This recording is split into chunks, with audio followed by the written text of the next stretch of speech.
specifically how to get a price on something. So, let's begin. I bet most of you are probably used to getting this when you call a scrapyard, if you've ever called a scrapyard.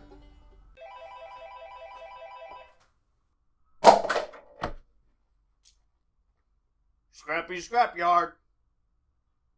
Yes, do you guys buy scrap metal? Yes. Here's a little tip to anyone who answers phones at a scrapyard. That was called a conversation starter by a customer. Of course they know you buy scrap metal because they probably found you online and probably said scrappy scrap metal. And they know you buy scrap metal.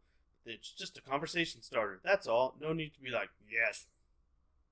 How about this? Yes, we sure do. How can I help you? Boom. So, once we've established that they are in fact a scrapyard and they do in fact buy scrap metal, now it's time to get a price for the material that we have. And if this is really for if you don't exactly know what it's called, maybe you do, but the problem is every scrapyard calls things different. Some of them are the same, but there's so many different names for scrap. So that's my point, is be as descriptive as you possibly can. A lot of scrapyards don't have the most knowledgeable person with scrap metal answering the phone. This is ridiculous. Why would you do that? How you lose out on so many customers. So the best way for you to get the best price is to be as descriptive as possible, like I said, because I've seen some people lose out and go to another scrapyard that was actually paying less just because, and it's not their fault, it's not the customer's fault, but they didn't describe it well enough, and the person answering the phone at the scrapyard that was paying more didn't really understand what it was that they had, and so really, who's affected? The customer and the scrapyard, because they didn't get it. Scrapyard, how can I help you? Good day, sir. I have a gray box with a bunch of colored wires on it. What do you pay for that? We don't take that. Bye. Scrapyard, how can I help you? Good day, sir. I have something that comes out of a computer. I pulled it out of my computer. It's got a power button on it and a bunch of copper wires coming out the back of it with connectors. I'm not sure what this thing is. Oh, look, on the side of it, it says power supply. Does that mean anything to you? Well, yes, sir, we do in fact buy power supplies. Today we're paying $1 million for each one. Would that get you to come to the scrapyard?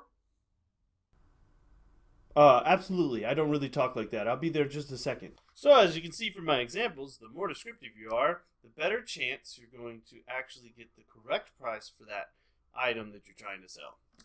If at any time or point you feel like you're not getting the answers that you want, or the person on the phone they're not picking up what you're putting down, always just ask to speak to a buyer or a scale operator. So the scale operators generally know their scrap metal and kind of point you in the right direction. So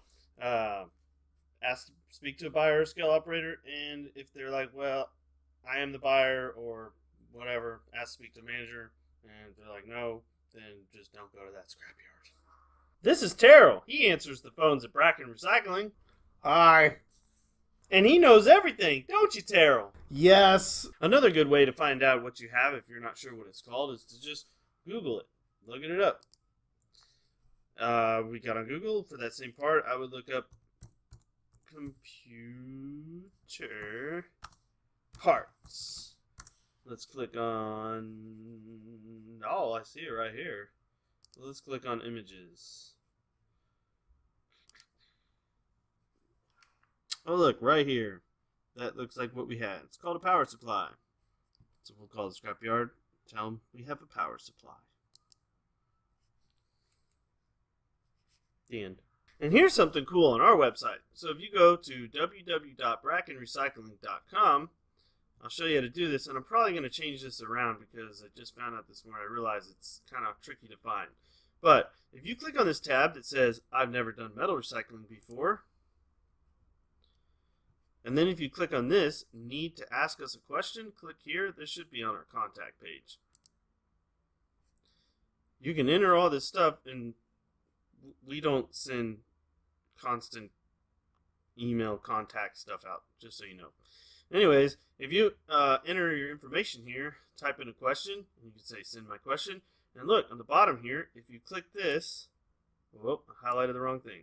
If you click choose file, you can choose a file off your computer, and I don't know if this is on the mobile site either, or as well, but you choose a file of your picture of your scrap and send it in to us, and we'll tell you what it is and what it's worth.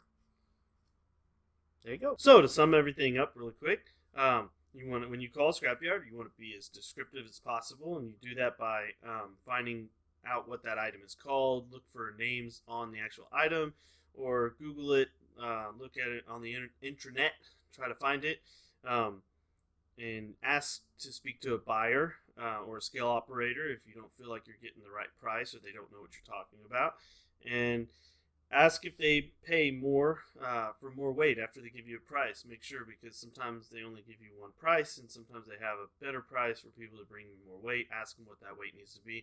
You can get into that dialogue with the scrapyard. And then also see if they have a way, if they still don't know what you're talking about, then see if they have a way to upload a file, like a picture, to their website or to their email so that they can take a look at it and give you a call back. So those are some ways that can help you trying to get a better price for a material that you don't know what it is, or maybe you do know what it is and you're just trying to get a better price for it over the phone. Have a good day. But I don't know everything. I don't care, Terrell. Just tell them you do. Yes, sir.